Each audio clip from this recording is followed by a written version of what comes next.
eres el que envía las fuentes por los arroyos. Van entre los montes.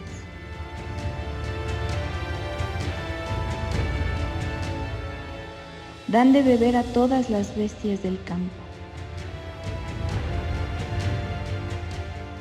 Mitigan su sed los asnos monteses.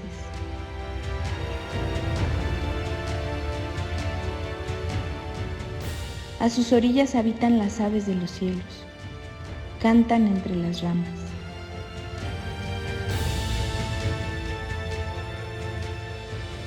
Él riega los montes desde sus aposentos. Del fruto de sus obras se sacia la tierra.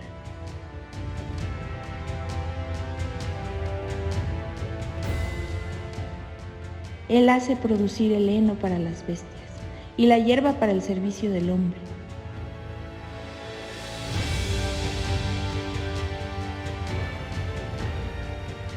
Sacando el pan de la tierra y el vino que alegra el corazón del hombre.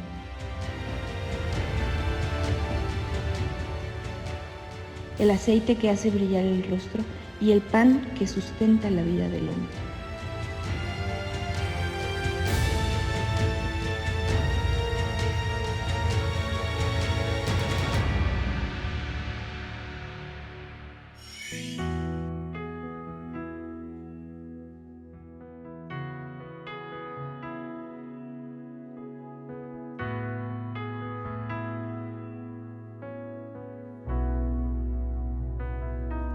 Aunque mis ojos no te puedan ver, te puedo sentir.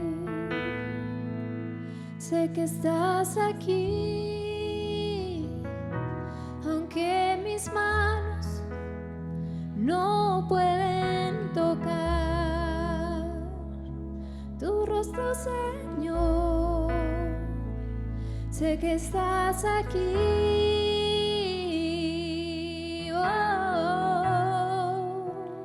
Mi corazón puede sentir tu presencia.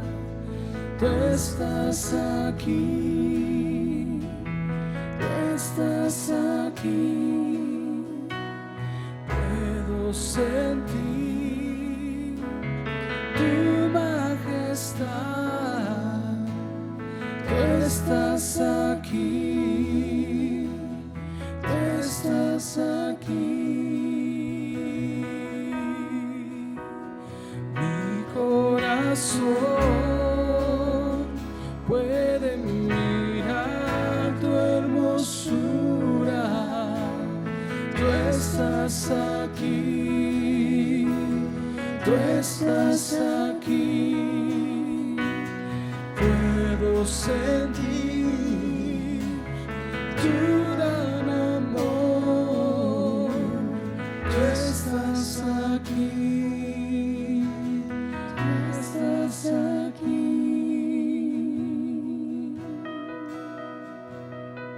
Aunque mis ojos no te puedan ver, te puedo sentir.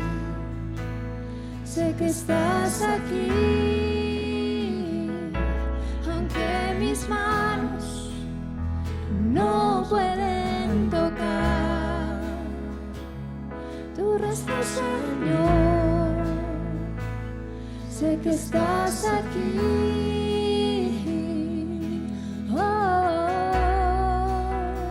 Mi corazón puede sentir tu presencia. Tú estás aquí. Tú estás aquí. Puedo sentir tu majestad. Tú estás aquí. Tú estás aquí. Mi corazón puede mirar tu hermosura. Tú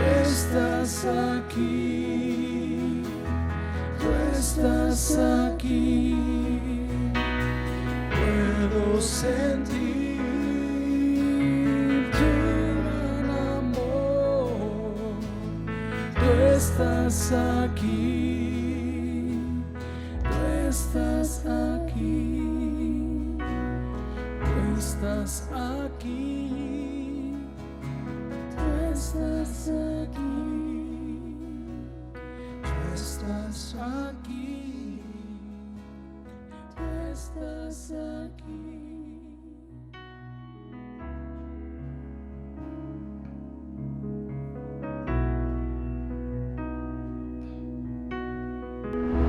El Señor, y como algunos de ustedes dicen, repiten, cuando oramos,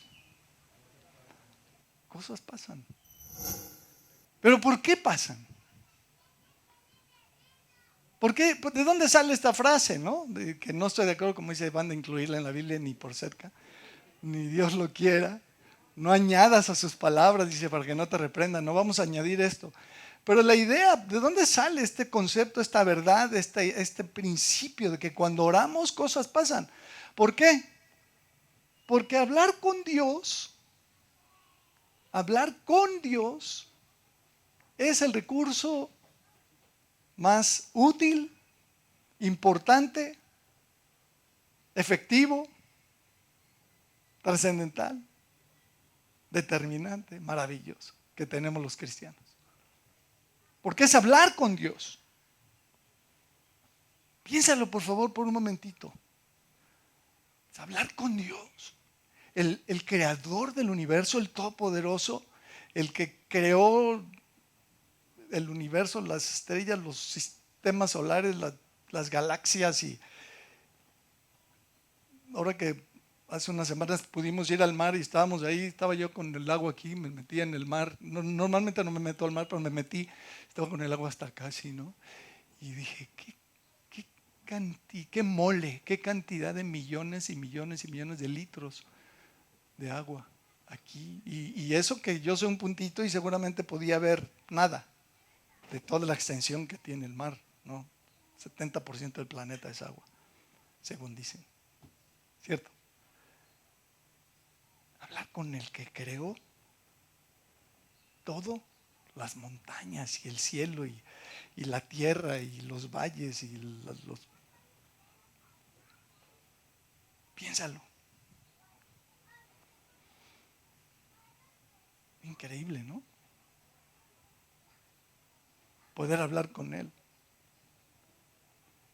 Sin embargo, ¿por qué si la Escritura nos dice claramente que los ojos del Señor están sobre nosotros y sus oídos atentos a nuestras oraciones?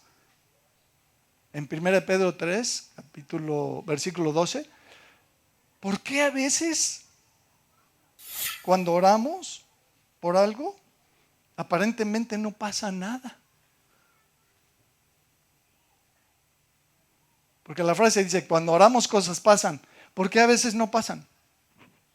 ¿Por qué a veces, y digo aparentemente con toda la idea, porque es una apariencia que tenemos, que no pasan las cosas que pedimos, ¿no? ¿No? ¿Te ha pasado que a veces cuando oramos y particularmente cuando estamos necesitando que el Señor nos conceda algo ya, en el momento que se lo pedimos o pronto,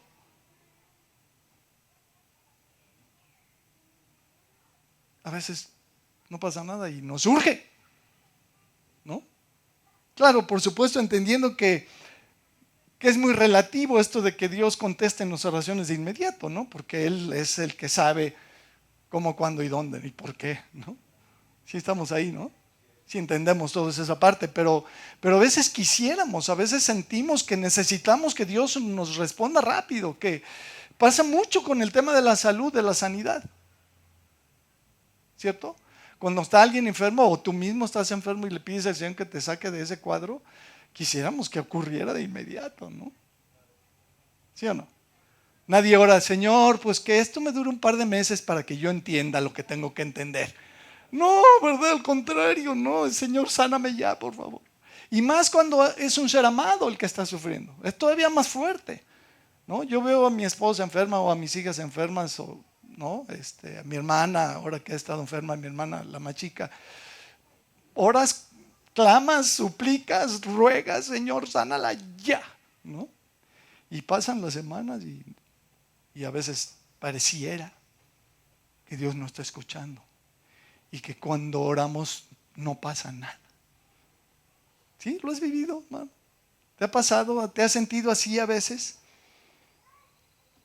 Y como todos aquí sabemos, hay por lo menos 3 razones por las que pudiéramos no recibir lo que le pedimos a Dios. Hay 3 razones por lo menos. La primera es por pedir mal. Lo hemos dicho varias veces. Busca conmigo Santiago capítulo 4, por favor. Santiago capítulo 4, verso 1 al 3 dice: ¿de dónde vienen las guerras y los pleitos entre vosotros? ¿No es de vuestras pasiones, las cuales combaten en vuestros miembros? Codiciáis y no tenéis, matáis y ardéis de envidia y no podéis alcanzar. Y hasta ahí pues está fuerte la enseñanza del pasaje. Pero luego dice: combatís y lucháis, pero no tenéis lo que deseáis porque no pedís. Pero el 3 dice: pedís y no recibís. ¿Por qué? Porque pedís mal. Pedís mal para gastar en vuestros deleites. Una de las razones por las que no recibimos de parte de Dios lo que le pedimos es porque estamos pidiendo mal. ¿Cierto? Y en ese punto nada más quiero decir que este texto aquí dice que no recibo porque pido mal. ¿Y cuándo es que pido mal? Cuando pido para gastar en mis deleites. Y aquí estamos hablando específicamente de las pasiones de la carne, de las cuestiones de la carne, que la Biblia nos dice claramente que Él está en oposición. Lo hemos hablado tantas veces, ¿no? Los deseos de la carne se oponen con los deseos del Espíritu y hay una guerra entre el Espíritu de Dios que mora en nosotros y las obras de la carne, la carnalidad humana. O sea, hasta ahí estamos. No lo voy a repetir porque lo hemos dicho muchas veces. ¿Sí estamos? Entonces yo puedo pedirle a Dios algo para satisfacer mis deseos carnales. ¿Y qué crees? Eso no me lo va a conceder el Señor porque estoy pidiendo mal. Entonces es una de las razones, pedir mal. La otra razón, la segunda razón es por pedir fuera de tiempo. Esto es interesante, este concepto, porque es relativo. ¿Cierto? Por pedir fuera de tiempo. A veces no es el tiempo de que Dios me conceda lo que le pido. A lo mejor sí estoy orando bien, a lo mejor sí estoy orando conforme a la voluntad de Dios, a lo mejor sí estoy orando con algo que Dios me quiere responder y me quiere dar, pero todavía no es el tiempo. ¿Por qué? Porque las cosas en el mundo espiritual tienen un tiempo. Fíjate, este pasaje te voy a compartir, lo digo con respeto, solo aclaro por aquellos que nos siguen, ¿no? María, la mamá de Jesús, fue con el Señor y le pidió algo fuera de tiempo. ¿Se acuerdan de ese pasaje? Búscalo conmigo en Juan capítulo 2. Juan capítulo 2, versículo 1 al 4. Juan capítulo 2, versículo 1 al 4. Tú me dices. Dice: al tercer día se hicieron unas bodas en Caná de Galilea y estaba ahí la madre de Jesús. Y fueron también invitados a las bodas Jesús y sus discípulos. Y faltando el vino, la madre de Jesús le dijo: ¿no tienen vino? Jesús le dijo: ¿qué tienes conmigo, mujer? Pero no termina ahí el versículo, ¿verdad? ¿Qué dice después? Aún no ha venido mi hora. Las cosas de Dios, el mover de Dios en nuestras vidas tiene un tiempo. Dicho de una manera muy coloquial, Dios no es un genio, ni está dentro de una lámpara que le frotamos para que nos conceda las cosas en el momento que le frotamos a la lámpara. Él tiene su tiempo. Fíjate, otro pasaje hablando de esto también en Juan capítulo 7, allá adelantito donde estamos. Juan 7:1 dice: después de estas cosas andaba Jesús en Galilea, pues no quería andar en Judea porque los judíos procuraban matarle. Eso se llama inteligencia, ¿verdad? Estaba cerca la fiesta de los judíos, la de los tabernáculos, y le dijeron sus hermanos de la carne, sus hermanos, su familia: sal de aquí y vete a Judea, para que también tus discípulos vean las obras que haces. Porque ninguno que procura darse a conocer hace algo en secreto. Si estas cosas haces, manifiéstate al mundo. A mí me da risa ver a los hermanos de Jesús tratando de darle lecciones al Señor, ¿verdad? Pero bueno, dice: porque ni aun sus hermanos creían en él. Versículo 6, entonces Jesús les dijo: tienen razón, me voy a quedar o me voy a ir, o no, ¿verdad? ¿Qué les dice? Están fuera de tiempo, jóvenes. Mi tiempo aún no ha llegado, más vuestro tiempo siempre está presto. No puede el mundo aborreceros a vosotros, mas a mí me aborrece, porque yo testifico de él que sus obras son malas. Subid vosotros a la fiesta. Yo no subo todavía a esa fiesta, porque mi tiempo aún no se ha cumplido. Y habiéndoles dicho esto, se quedó en Galilea. Ahí se quedó el Señor. Dios tiene un tiempo en cada una de nuestras vidas. El tiempo que Dios tiene para moverse en la vida de Alejandra es distinto al tiempo en el que Dios tiene para moverse en la vida de Lorena. ¿Sí estás? Dios sabe cuándo son las cosas para cada quien. La Escritura dice allá en Eclesiastés 3:3, ¿se acuerdan? Todo tiene su tiempo. Hay una lección enorme ahí, te recomiendo que leas ahí Eclesiastés 3. Todos recuerden ese pasaje. Todo tiene su tiempo, tiempo de nacer, tiempo de morir, tiempo de plantar, tiempo de cosechar, tiempo de... ¿No? Todo tiene su tiempo. Entonces a veces puede pasar que yo voy a pedirle algo al Señor y no me lo da, no porque no me lo quiera dar, no porque no lo necesite, sino porque Él tiene un tiempo. Y ya hemos dicho también varias veces que en ciertas ocasiones el pasar por un periodo de dificultades o de aflicciones o de problemas, el Señor lo usa para, como yo digo, o me gusta decir, para sacarnos la mugre, para pulirnos, para hacer algo en nuestro corazón. Y yo lo he visto en mi propia vida muchas veces, muchas, y en la vida de otros. Como dices, oye, pues ya le duró esto, ya tiene 2 años con esto, ya tiene esta bronca hace 7 años o X tiempo. Y dices, ajá. ¿Y Dios está usando eso? Dios podría concedernos la cosa así, ¿no? Pero Dios lo deja, dice, espérame, porque tengo propósitos. Y va cambiando nuestro corazón. He visto el cambio en mi propio corazón cuando sufro por un tiempo prolongado. Y claro que le digo al Señor, no quiero sufrir por tiempo largo, Señor, ¿no? Porque la prueba no está padre, ¿no? No está padre pasar, que dure mucho la prueba. Pero sí pasa, ¿no?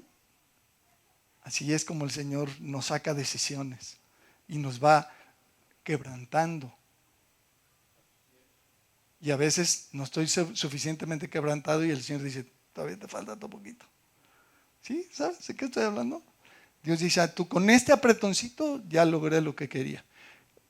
Contigo todavía no. Entonces voy a seguir apretando hasta que se logre, ¿no? Bueno, esa es la segunda. ¿Se acuerdan del arcángel o de Gabriel, el arcángel, que viene con Daniel, ¿no? Y se entrevista con él y le dice, oye, Daniel, te aclaro, desde que empezaste a orar, fueron oídas tus palabras. Pero tomó 3 semanas a venir y darte la respuesta. Y ese es el tema. Desde que oramos, en el momento que oramos, somos escuchados. Pero las respuestas pueden tardar 3 semanas, o 3 meses, o 3 años. El tiempo que Dios decida. ¿Sí estamos? Bueno, la tercera razón por la que pudiera ser que nuestras oraciones no sean contestadas, que además es a donde quería yo llegar, es la forma en la que pedimos. La forma en la que pedimos. Y no me refiero a que le hables a Dios en un tono grosero, aunque hay quien lo hace. Y pues, pobrecitos, ¿no?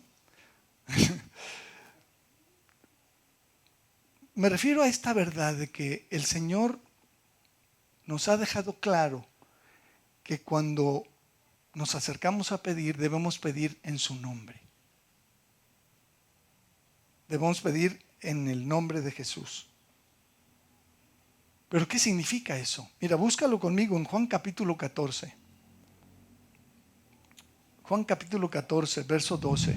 De cierto os digo, el que en mí cree las obras que yo hago, él las hará también. ¡Ay, híjole! Y aún mayores hará, porque yo voy al Padre. Y todo lo que pidiereis al Padre en mi nombre, lo haré. Uf, qué declaración, qué revelación tremenda. para que el Padre sea glorificado en el Hijo. ¿Tú crees que el Padre quiere ser glorificado en el Hijo? Por supuesto que sí. Y para eso ¿cuándo ocurre según este versículo? Pues cuando pedimos en su nombre y Jesucristo, nuestro mismo Señor Jesucristo, hace la cosa. Versículo 14. Lo repite el Señor. ¿Qué dice? Si algo pidieres en mi nombre, yo lo haré, dice el Señor. Uy, qué promesa, ¿no? Qué palabras. Entonces la pregunta es, ¿qué quiere decir eso de pedir en su nombre, no? Juan capítulo 15, versículo 16. Vamos a ver un par de escrituras más en esta línea. Juan 15, 15, 16. Dice, no me elegisteis vosotros a mí, lo cual es una verdad absoluta, maravillosa, que nos debe hacer expresar un aleluya, ¿no? ¿No? No me elegisteis vosotros a mí, sino que yo os elegí a vosotros y os he puesto para que vayáis y llevéis fruto y vuestro fruto permanezca. ¿Para qué? ¿Para qué todo este rollo de los frutos y la permanencia del fruto? Para que todo lo que pidierais al Padre en mi nombre, Él os lo dé. ¡Ja! ¡Wow! ¡Qué promesa!, ¿no? Para que todo lo que pidas en su nombre, el Padre nos lo conceda. Y luego el 17 dice, tomando que os améis unos a otros. Allá a la vuelta en Juan capítulo 16, versículo 23, dice, en aquel día no me preguntaréis nada. De cierto os digo que todo cuanto pidiereis al Padre en mi nombre os lo dará. Son palabras enormes, hermanos. Es un compromiso de parte de Dios gigantesco. Y es una revelación que el Señor Jesucristo le está dando al asunto de la oración. Dicen, cuando vayas con Dios y le pidas algo, pídeselo en mi nombre. Y entonces lo vas a tener. Versículo 24 dice, hasta ahora nada habéis pedido en mi nombre. Pedid y recibiréis. Pedid de esa manera, obvio, ¿verdad? De eso está hablando. Pide en mi nombre y lo vas a recibir, para que vuestro gozo sea cumplido. Ahora sí, versículo 26. Dice, en aquel día pediréis en mi nombre. ¿Cómo vamos a pedir? En su nombre. Y no os digo que yo rogaré al Padre por vosotros, pues el Padre mismo os ama. Aleluya. Porque vosotros me habéis amado y habéis creído que yo salí de Dios. ¿Tú amas a Jesús? Estás aquí en este listadito, ¿no? ¿Tú has creído que Jesucristo salió de Dios? ¿Que Él es Dios encarnado? ¿Que es el Hijo de Dios? ¿Tú lo crees? ¿Estás ahí? Ahí estamos. ¿Sí te ves ahí retratadito? Somos nosotros. Estamos incluidos ahí. Y entonces dicen, pide en mi nombre y no voy a tener que interceder por ti. ¿Por quién eres? Porque has creído y porque me amas. Wow. De aquí surge esta costumbre que tenemos los cristianos de decir siempre al final de nuestras oraciones la frase, en el nombre de Jesús. Amén. ¿Te has fijado que así terminamos siempre cuando oramos? En el nombre de Jesucristo. O en el nombre de Cristo. Y está bien. Es correcto cerrar o finalizar una oración con esa frase. Pero a veces nos equivocamos pensando que porque dijimos la frase, entonces ya, es una garantía, ¿no? Ya dije en el nombre de Cristo, o en el nombre de Jesús, o en el nombre de Jesucristo. Entonces ya deberíamos obtener la respuesta en automático pensando que por la frase. Y es un error. Si esta frase como frase fuera el disparador, el botón, ¿no? Esta frase como mágica, y con ello la garantía de que voy a recibir lo solicitado, entonces el poder estaría en la frase. Y esto está mal. ¿Sí estás de acuerdo conmigo? Creer que la frase es la que va a permitirme obtener la cosa es un error. No es la frase. Atribuirle poder a las palabras o a las frases que decimos es un error doctrinal de dimensiones importantes. No son palabras mágicas. No son mantras. ¿Sabes lo que es un mantra? Fíjate, el diccionario dice que en el budismo y en el hinduismo Es un conjunto de sílabas o palabras o frases que se recitan para invocar la divinidad o para inducir a la meditación. Sí sabías eso, un mantra, ¿no? Y sí los has oído, ¿no? Los mantras. También dice el diccionario, repetición constante y monótona de una idea o una serie de ideas. Eso es un mantra. Decir al final de nuestras oraciones en el nombre de Jesús no es un mantra. No hay poder en la frase. Entonces, ¿a qué se refiere? Porque el poder no está en las palabras, no está en la frase, el poder está en Dios. Dice la Escritura, de Dios es el poder, en Salmos. El poder está en Él, en su persona, no en la frase. Entonces, no es orar por orar. No es decirlo por decirlo, ¿no? Repetirlo como, ¿no? Una y otra vez, en el nombre de Jesús y en el nombre de Jesús. Incluso me ha tocado estar, no sé si a ti también, en alguna ocasión, en algún momento de esos donde está una persona, un pastor o varios tratando de ayudar a una persona que tiene problemas espirituales serios o demonios y eso, ¿no? Y entonces gritan, en el nombre de Jesús. Y se ponen así calientes, ¿verdad? Y repiten una y otra y otra y otra y otra vez. Dice, caray, ¿dónde estará el poder ahí en el grito? ¿Jesús necesitaba gritar?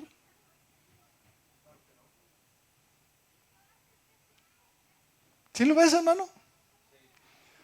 ¿O no? Mateo capítulo 6, versículo 5, el Señor nos dice claramente, versículo 7.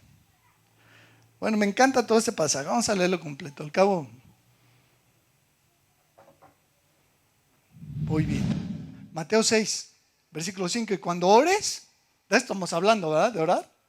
Cuando ores, ¿qué dice? No seáis como los hipócritas, porque ellos aman el orar en pie en las sinagogas y en las esquinas de las calles para ser vistos de los hombres. De cierto os digo que ya tienen su recompensa. Mas tú cuando ores, entra en tu recámara y cerrada la puerta. ¿Cómo debe estar la puerta? Cerrada, que nadie te vea. Ora a tu Padre que está en secreto, y tu Padre que ve en lo secreto te recompensará en público. Pero, aguas, versículo 7, y orando, no uséis vanas repeticiones, como los gentiles que piensan que por su palabrería serán oídos. La palabrería no es garantía de recibir lo que pedimos. La palabrería no es garantía de respuesta de parte de Dios. Los gentiles piensan que por su palabrería van a ser oídos. Aquí dice, ¿no? Que así piensan ellos. Hay personas que piensan eso. Entonces, ¿qué es pedir en su nombre? Todos lo podemos entender. Pedir en su nombre es literalmente pedir en su representación. Así es de sencillo. Es pedir como si fuera él mismo el que lo pidiera. Sí, todos lo hemos vivido, ¿no? Ve, mijito o mijita, ve con tu papá o ve con tu mamá y dile, de mi parte, ¿qué tal cosa? Y entonces ahí va la hija, el hijo. Oye, mamá, oye, papá, dice que si ya nos vamos o que si tal cosa, ¿no? ¿Sí lo has vivido? Sí, todos lo hemos vivido. Vas en representación de, vas de parte de. Eso es orar en el nombre de Jesús. Mira, vamos a ver rápido algunos ejemplos bíblicos. ¿Te late? ¿Sí? ¿O ya te perdí? ¿Ahí estás? Hechos capítulo 3, versículo 1. Pedro y Juan subían juntos al templo a la hora de la oración. Me llama la atención. ¿A qué horas? La de la oración. Qué padre, ¿no? Subían Pedro y Juan juntos al templo a la hora novena, la de la oración. Y era traído un hombre cojo de nacimiento, a quien ponían cada día a la puerta del templo, que se llama La Hermosa, para que pidiese limosna de los que entraban en el templo. Cuando vio a Pedro y a Juan que iban a entrar en el templo, les rogaba que le diesen limosna. Todavía hay de esos, ¿no? A veces están en los camellones, ¿no? Gente que te ruega que le des una limosna, una moneda. Pero estaba cojo de nacimiento. Pedro con Juan, fijando en él los ojos, le dijo, míranos. Entonces él estuvo atento, esperando recibir de ellos alguna moneda, algo que le dieran. Mas Pedro le dice, no tengo plata ni oro.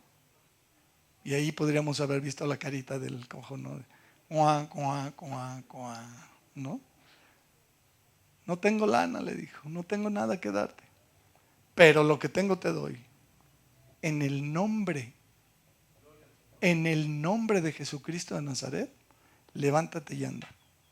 Y tomándole por la mano derecha le levantó y al momento se le afirmaron los pies y los tobillos.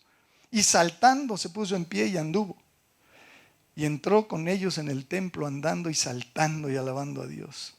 Y todo el pueblo le vio andar y alabar a Dios y le reconocían que era el que se sentaba a pedir limosna a la puerta del templo, la hermosa, y se llenaron de asombro y espanto por lo que había sucedido. ¿Qué nos muestra este pasaje? Que literalmente fue como si el mismo Señor Jesucristo estuviera ahí y lo levantara. Dios hace cosas maravillosas. En este caso, Pedro lo hizo en el nombre de Él. En su nombre. Y en este punto quiero decir que yo mismo, te lo confieso, yo necesito aprender qué es eso. A lo mejor tú ya eres muy picudo y te la sabes, a lo mejor me podrías dar una lección, pero yo necesito aprender qué es esto de ir a actuar en su nombre. Wow. ¿Quién sabe qué cosas podríamos hacer, pasarían, si conectáramos con esta realidad espiritual de hacer cosas en su nombre? Es decir, cosas que Él querría hacer en el momento. Porque aquí el Señor Jesucristo es el que sana al cojo. No es Pedro, es el Señor. ¿Sí estás de acuerdo? Entonces es una especie de discernimiento de que, a ver, esto es lo que el Señor quiere hacer en este momento, y entonces voy y hago la cosa y sucede. ¿Cuánto se tardó en responder? Pues segundos. Qué impresión, ¿no? ¿No te impresiona? A mí me impacta mucho, ¿no? Hechos 16:16, porfa. Aconteció que mientras íbamos a la oración, otra vez. ¿Cuándo pasó esto? Cuando iban a la oración, nos salió al encuentro una muchacha que tenía espíritu de adivinación, la cual daba gran ganancia a sus amos, adivinando. Esta, siguiendo a Pablo y a nosotros, daba voces diciendo: estos hombres son siervos del Dios Altísimo, quienes os anuncian el camino de salvación. ¿Este espíritu de adivinación estaba diciendo una mentira? ¿Estaba diciendo una verdad? ¿Estaba apoyando el ministerio de Pablo estaba fomentando y fortaleciendo el que los demás dijeran: ay, pues estos son siervos del Dios Altísimo y predican el camino de salvación, vamos oyéndolos? Gracias, muchachas, síguenos recordando. ¿No? Versículo 18 dice: y esto lo hacía por muchos días, mas desagradando a Pablo,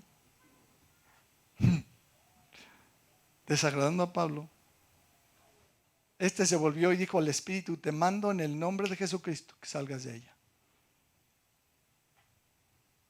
Y entonces no salió de ella y tuvo que traer a 7 pastores con él, gritar 45 minutos y entonces, ¿qué pasó? Y salió, ¿cuándo? En ese momento, en aquella misma hora. Entonces hay veces que el Señor quiere hacer cosas muy impresionantes entre nosotros en nuestra vida, milagros sobrenaturales, cosas padrísimas, y a veces por no estar bien conectados y no entender bien cómo funciona todo esto, creo yo, nos lo perdemos. Porque no me atrevo, porque no me animo, porque no voy, porque no digo la cosa, no porque la frase tenga poder, sino por el hecho de ir en su nombre a hacer aquello. ¿Sí me explico? Esto implica una comunión con Él de una manera muy especial. ¿Sí estás de acuerdo? No es un tecnicismo, es resultado de estar caminando con el Señor. Y a veces el Señor y la Biblia nos dice que debemos hacer cosas en su nombre que no son tan espectaculares. Fíjate lo que dice 2 Tesalonicenses capítulo 3, verso 6. Pero os ordenamos, hermanos, en el nombre de nuestro Señor Jesucristo. Es una orden. en el nombre de Jesucristo, que os apartéis de todo hermano que ande desordenadamente y no según la enseñanza que recibisteis de nosotros. Tú puedes luego leer el contexto en tu casa. ¿Qué orden? ¿Y qué cosa más sencilla, entre comillas, y qué cosa más intrascendente? Porque está padrísimo cuando podemos ir a orar por aquel que tiene parálisis, ¿verdad? Y levantarlo de la silla de ruedas. Uy, qué padre. En el nombre. Pero ¿y qué? ¿Por qué no te juntas ya con perengano? Pues porque aquí dice, tengo una orden del Señor en el nombre de Jesucristo, que no me debo juntar con los hermanos que anden desordenadamente. Fuerte, ¿no? ¿Cómo lo ves? Está muy fuerte. Muy. Un último en esta línea, Efesios 5, este es muy importante. Porque lo que te quiero mostrar es que hacer cosas en el nombre de Jesucristo no siempre tienen que ver con cosas espectaculares o sobrenaturales como esto que acabamos de leer o esto que vamos a leer en Efesios 5:15. Tú me dices, ¿ya?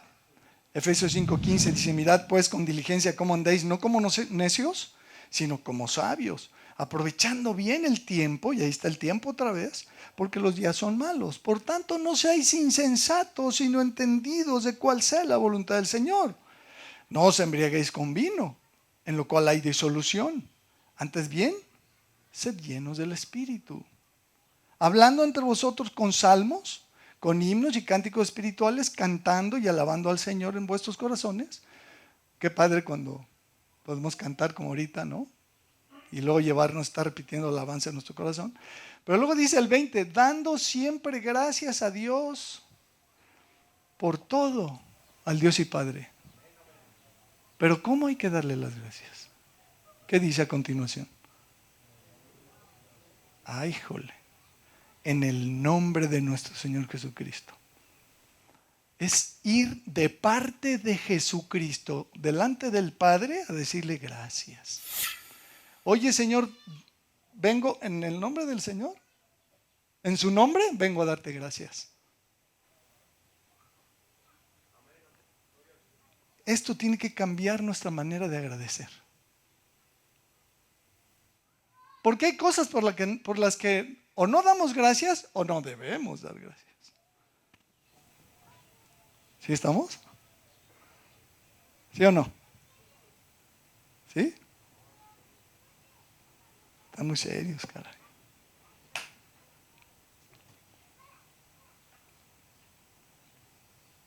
No son solo palabras, mis hermanos. Es como aquel que da gracias sin estar agradecido. ¿Sabías que eso se puede? Yo le doy gracias a Dios, pero no hay gratitud en mi corazón. Yo recuerdo que desde que mis niñas estaban muy chiquitas, a cada ratito les preguntaba, ¿no? ¿Te acordarás? ¿Hay gratitud o no? No se dices gracias, no. Qué bueno que lo digas. Pero antes que digas las palabras, ten gratitud en tu corazón. ¿Hay gratitud o no? Si hay gratitud, entonces sácalo. Da gracias. Pero no lo saques como una frase, ¿no? ¿Sí estamos? ¿Sí has oído esas oraciones a veces, no? Que te queda una sensación de que le faltó algo. Y son oraciones muy pomposas. Oh Padre Celestial, Señor del cielo, de la tierra y del universo, creador de todo, no sé qué, te damos gracias porque no sé qué. Y dices, ¿de veras? ¿Así hablas con Dios? ¿No sería mejor tener un corazón humilde y decir, Señor, gracias? En el nombre de Jesús, gracias. Sin tanta pompa. Y sí, perdón que esté criticando la forma en la que a veces oramos. Orar es hablar con Dios, no tenemos por qué hablarle así. ¿Así le hablas a los demás? ¿Así llegas con tu jefe? Oh, gran jefe, director de unidad de área de la empresa fulana de tal, tú que siempre estás tan atento de las necesidades de todos los empleados y que eres grande en tus decisiones y que la empresa obtiene grandes beneficios gracias a tu gestión maravillosa, oh gran gerente. Te vengo a pedir que si me das permiso ir a la tienda. ¿Verdad que no? O ir con tu papá, un niño, imagínate al niño ir con su papá. Oh, papá grandioso, tú que administras el dinero en esta familia de manera que podemos ir de vacaciones. Siempre vamos a la playa, eres grande y generoso y que manejas tan bien tu coche y que lo estacionas siempre de manera maravillosa. Oh, es que tú eres así, oh gran papá maravilloso. Tú y tu manera de vestir tan grandiosa. ¡Wow! Tú, oh gran papá, o tú, oh gran mamá. ¿Verdad que no? Se vería ridículo, ¿no? ¿Qué tal que mejor viene y le dice, oye papi, ¿me compras una nieve? Así somos, ¿no? Así funcionamos. ¿Por qué no podemos relacionarnos con Dios como, pues bien, como con esa familiaridad que debemos tener de, oye papito, ¿me ayudas en la tarea, por favor? ¿No? ¿Sí has visto un niño así? ¿Sí estás conmigo? No lo leas, Isaías 29:3, el Señor, lo leímos la semana pasada, dice pues el Señor, porque este pueblo se acerca a mí con su boca y con sus labios me honra, pero su corazón está lejos de mí.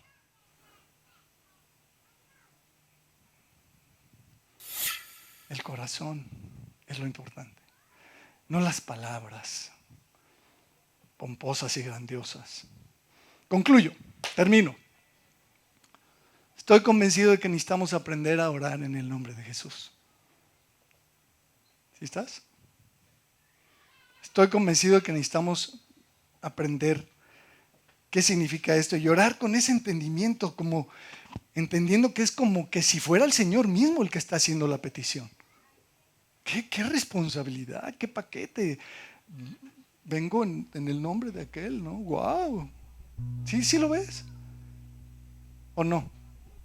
Es un paquetazo, es una responsabilidad sotota, es un compromisote, ¿no? Vengo en su nombre a pedirte esto. ¡Wow! Entonces, yo estoy convencido que necesitamos mejorar, porque cuando oramos, cosas pasan y queremos que sigan pasando y que pasen más cosas. Que Dios responda a nuestras oraciones, que Dios actúe, que Dios intervenga, que Dios se mueva, que Dios haga. Lo necesitamos y a veces es en el momento con un milagro, una sanidad, a veces es con algo que tiene que ver con otras cuestiones de la vida, de la chamba o del proyecto o de la economía o del matrimonio o de la familia o la de educación de los hijos o de lo que tú me digas. Necesitamos la ayuda de Dios, la intervención de Dios. Entonces, si aprendemos a orar en el nombre de Jesús, probablemente estemos orando más adecuadamente, con mejor precisión. Todos tenemos enfermos por los cuales necesitamos orar, ¿no? ¿Sí o no? ¿Sí o no? O aquí puros sanitos y permanentes. Ustedes no se enferman jamás ni se van a enfermar jamás. Necesitamos. Lamentablemente, a causa de la condición caída, nos seguimos enfermando. Orar por gente que tiene necesidad, que la pasa mal, que está en pobreza, que está en complicaciones. Además de ayudarles, hay que orar. Porque si yo detecto que aquí nuestro hermano, el guapo, necesita un apoyo y a lo mejor le podemos apoyar con 20 pesos. Grandioso, ya con eso la razón. ¿Qué habré logrado? ¿Qué logramos? Pues sí, una ayudita, ¿no?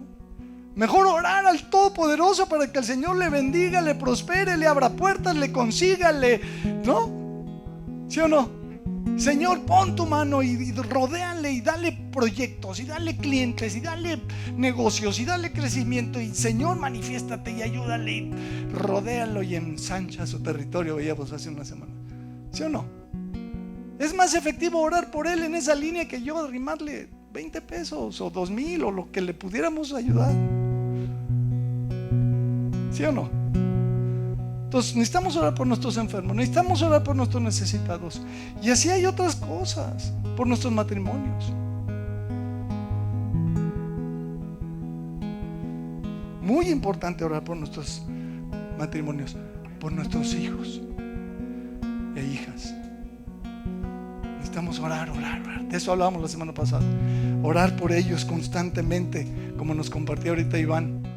Que todo el tiempo orando, insistiendo, Señor, por favor. Gloria nos platicaba lo mismo, Señor, por favor. Dice, hasta Gloria decía, mejor me agacho, no sea que me caiga a mí también, ¿no? Señor, pero actúa, por favor, haz algo. Y Dios hace. Y si no le pedimos, pues no pasa. Pero si vamos, y si vamos en el nombre de Jesucristo, híjole, ya hay poder. Allá hay poder. ¿Qué tal orar por nuestro país? Hay cristianos que no oran por este país, ni por otros. Hay que orar todo el tiempo por Jerusalén, por Israel. Hay muchas bendiciones por orar y amar a aquel país y a aquella ciudad maravillosa, ¿no? Pero también por nuestro México. Ora por el lugar en donde estás, para que te bendiga. Por nuestras autoridades. Nos vivimos echando pestes en contra del gobierno y de los gobernantes, hasta por nombre. Hay que orar por ellos. Es lo que el Señor dice. Ora por ellos, intercede. Pero creo que lo que más debemos orar es por conversiones, para que nuestras gentes amadas y las no amadas conozcan al Señor y se conviertan. ¿Sí estás? Porque entregarle nuestra vida a Cristo es lo mejor que podemos hacer en la vida. No hay bendición más grande que convertirte a Cristo. ¿Sí estás de acuerdo? ¿Qué haríamos sin Cristo en nuestra vida? Amén. ¿Oramos? Señor, te damos gracias. En el nombre de Jesús te damos gracias, Padre, por tu palabra. Gracias, Padre, por la familia. Gracias por la iglesia. Gracias por tu protección, por tu provisión, pero sobre todo gracias por tu presencia en nuestra vida. Porque tú lo llenas todo, porque tú le das sentido a nuestra vida. Sin ti no tendríamos nada, viviríamos sin sentido, sin rumbo, sin dirección, viviríamos perdidos, estaríamos muertos en nuestros delitos y pecados. Gracias, Señor Jesucristo. Gracias, Padre. Gracias, Dios. Gracias por todo. Enséñanos a orar cada vez mejor. Queremos crecer, queremos aprender a hacerlo bien, a ser instrumentos en tus manos para la sanidad de quien lo requiera, Señor, o para la bendición del que lo requiera, o para la reconciliación de quien lo requiera, para la restauración de lo que tú quieras restaurar, Señor. Queremos ser instrumentos en tus manos. Úsanos, Señor. Enséñanos, cámbianos, ayúdanos, dirígenos. Te lo pedimos todo, Señor, en el nombre de Jesús. Amén. Amén. Muy bien, mis amados, pues a ustedes que nos siguen, un abrazo grande, que Dios les bendiga y si Dios quiere nos vemos aquí la próxima semana. Hasta entonces.